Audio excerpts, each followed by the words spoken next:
Hello दोस्त, आइए देखते हैं। हम आज हाई स्कूल के क्वेश्चन को सॉल्व कराने जा रहे हैं जो आपके परीक्षा के लिए उपयोगी है। इसमें देखिए पहला क्वेश्चन है कि धातुएं तत्व हैं। अब इसमें 4 विकल्प दिए गए हैं, देखिए इसमें कौन सा विकल्प सही होता है। धातुएं तत्व हैं जिनमें धनायन बनाने की प्रवृत्ति होती है, जिनमें ऋणायन बनाने की प्रवृत्ति होती है, जो हथौड़े से पीटने से छोटे छोटे कणों में टूट जाते हैं, जो विद्युत तथा ऊष्मा के सुचालक होते हैं।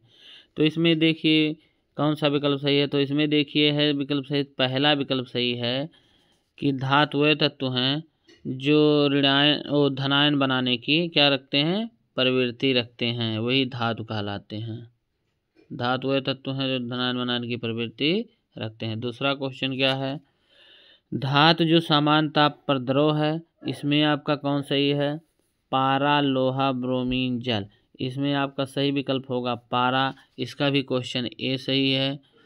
और आपका तीसरा क्वेश्चन क्या है कि धातुओं के ऑक्साइड क्या होते हैं, मतलब अम्लीय होते हैं या क्षारीय होते हैं। तो आपको बताना है क्षारीय होते हैं, मतलब विकल्प बी सही है। अब उसके बाद उपधातु कौन है। उपधातु में देखिए number 4 question, sodium, copper, mercury, antimony. तो एंटीमनी जो है ये उपधातु, आपका डी वाला विकल्प सही है। अब इसके बाद 5वां है पीतल क्या है। पीतल 2 चीज़ों से मिलकर, तांबा तथा टिन मिलकर पीतल बनता, मतलब मिश्र धातु है, मतलब विकल्प डी सही है आपका। अब आपका मिश्र धातु कांसा में क्या क्या होता है। कांसा में होता है कॉपर तथा टिन या सेन, मतलब पहला ही विकल्प सही है इसका। कॉपर तथा या सेन पहला विकल्प सही है। मिश्र धातु 2 चीज़ों से मिलकर बने होते हैं, कॉपर तथा टिन से। कांसे की प्रतिमाएं बनी होती हैं, देखो विकल्प वही है लेकिन इसमें हिंदी में लिखा गया है, इसका मतलब बी विकल्प कॉपर तथा टिन या CNT बी विकल्प सही है। अम्लगम क्या होते हैं। अम्लगम होते हैं उपधातु, मिश्र धातु, यौगिक तथा विषमांगी, मतलब इसमें मिश्र धातु 2 चीज़ों से मिलकर अम्लगम बनते हैं, इसका मतलब विकल्प भी सही है। निम्नलिखित धातुओं में से कौन सी धातु कॉपर सल्फेट विलयन में कॉपर को जमा कर देती है। तो आपका ये क्वेश्चन आयरन सही है, इसमें बी विकल्प सही है। अब इसके बाद आप देखिए है मुद्रा धातु कौन है। तो मुद्रा धातु आप देख लीजिए इसमें कौन है। मुद्रा धातु है आपका Ag, मतलब सिल्वर जो है, सिल्वर को मुद्रा धातु कहते हैं, विकल्प बी सही है। अब इसके बाद आपका नेक्स्ट क्वेश्चन आता है, दसवां की धातु जो सरलता से ऑक्सीकृत होते हैं, वो कौन से हैं। धातु जो सरलता से क्या होते हैं, ऑक्सीकृत होते हैं, वो हैं, रुक जाइए, धातु जो सरलता से ऑक्सीकृत होते हैं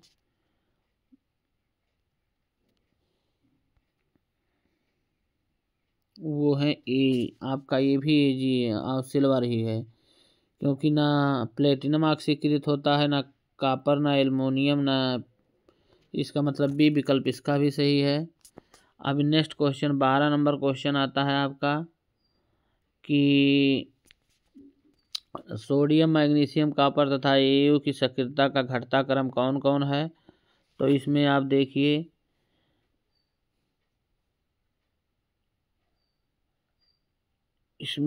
आपका कौन सा सही है। पहला ही सही है कि सोडियम पे 1 चार्ज होता है प्लस, मैग्नीशियम पे 2 चार्ज, कॉपर पे 2 चार्ज, ऐसे ऐसे बढ़ते हुए क्रम में होता है, मतलब पहला विकल्प इसका सही है। अब सिल्वर नाइट्रेट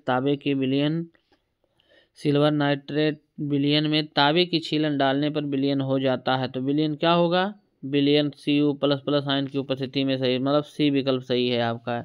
यसद लेपन के लिए प्रयुक्त होने वाली धातु कौन कौन सी है। तो यसद लेपन के लिए प्रयुक्त होने वाली धातु है जिंक है, कॉपर, पारा, मैग्नीशियम नहीं है, इसमें डी विकल्प आपका सही होगा, जिंक। निम्नलिखित में से कौन सी धातु जल के साथ सामान्य क्रिया करती है। तो इसमें में से आपका क्वेश्चन सोडियम ही है जो जल के साथ क्रिया करती है, यानी बी विकल्प सही है। 16 नंबर क्वेश्चन क्या है आपका। 16 नंबर क्वेश्चन, निम्नलिखित में से कौन सी धातु ठंडे जल में हाइड्रोजन गैस निकलती है। तो ये आपका क्वेश्चन सही होगा, तांबा, सोना, पोटेशियम, एल्युमिनियम में से आपका सही होगा पोटेशियम, सी विकल्प सही है। 17 क्वेश्चन है कि copper sulphate copper iron copper sulphate विलयन आयरन कापर सल्फेट विलयन में से कापर को विस्थापित कर देता है, इसमें में से कौन सा विकल्प सही है? तो आप देख लीजिए, इसमें में से है आयरन का परमाणु क्रमांक कापर के परमाणु क्रमांक से आयरन का इलेक्ट्रोड विभव कापर का मतलब बी वाला विकल्प सही है। इलेक्ट्रोड विभव जो है कापर के इलेक्ट्रोड विभव से क्या होता है? कम होता है, तो इसका मतलब आपका विकल्प बी सही है। अब ये देख लीजिए 18 नंबर क्वेश्चन आपका कौन है? निम्नलिखित में से कौन सी धातु अम्ल से क्रिया करती है? तो कौन सी धातु अम्ल से क्रिया करती है? तो ए जिंक जो है करती है। मिश्र धातु सोल्डर क्या क्या मिलकर बने होते हैं? तो पीबी लेड तथा टिन मिल टिन दोनों ए विकल्प सही है। लेड तथा टिन मिलकर मिश्र धातु सोल्डर बनते हैं। 20वां नंबर क्वेश्चन आपका है निम्नलिखित में से कौन सी धातु अम्ल से हाइड्रोजन प्राप्त करती है? तो इसका मतलब आपका क्वेश्चन सी सही है। इसमें देखिए आपका विकल्प कौन सा सही है?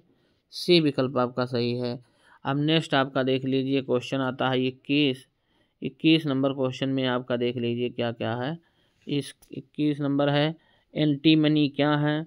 तो एंटीमनी आपका क्या है? एंटीमनी उपधातु है। आप लोग बहुत पहले हाई स्कूल के उसमें पढ़े हैं कि एंटीमनी क्या है, उपधातु। इसका मतलब सी विकल्प सही है।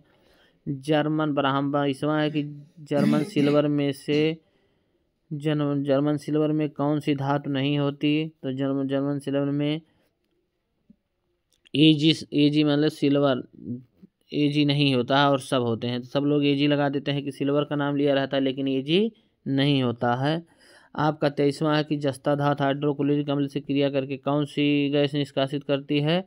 तो जस्ता धातु हाइड्रोक्लोरिक करके हाइड्रोजन गैस निकलती है, मतलब विकल्प सी सही है। अब 24 नंबर क्वेश्चन आपका है जिंक टिन तथा लेड इस धातु में कम अभिक्रियाशील कौन सी है? तो इस धातु में कम अभिक्रियाशील एल्युमिनियम। इस धातु से कम अभिक्रियाशील देखो तीनों विकल्प दिया गया है, लेकिन इस सब एल्युमिनियम एल मतलब विकल्प डी सही है आपका। 25वां है इनमें में से कौन सा आयनिक यौगिक का गुण धर्म नहीं है? तो 25वें में आपका जल में अविलेयता मतलब बी विकल्प सही है। अब 26वां क्वेश्चन क्या करा है? प्रकृति में पाए जाने वाले पदार्थ जिनमें से विभिन्न तत्व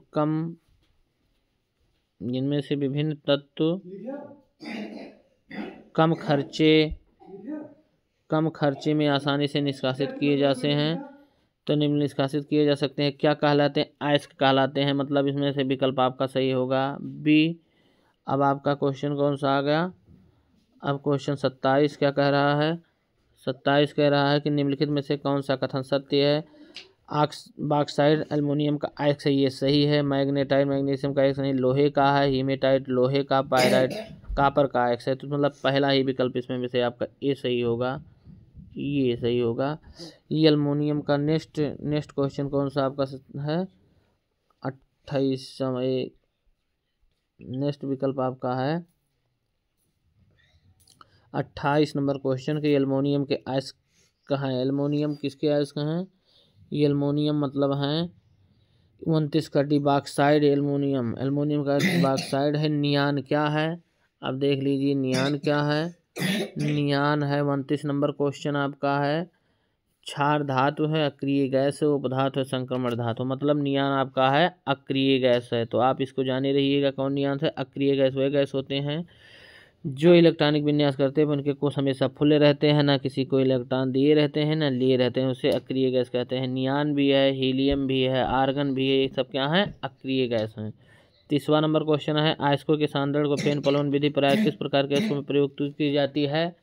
तो सल्फाइड अयस्क में प्रयुक्त की जाती है, बी विकल्प सही है आपका। इसके नंबर धातु कौन से हैं? धातु ले लीजिए आपके धातु कौन कौन से हैं?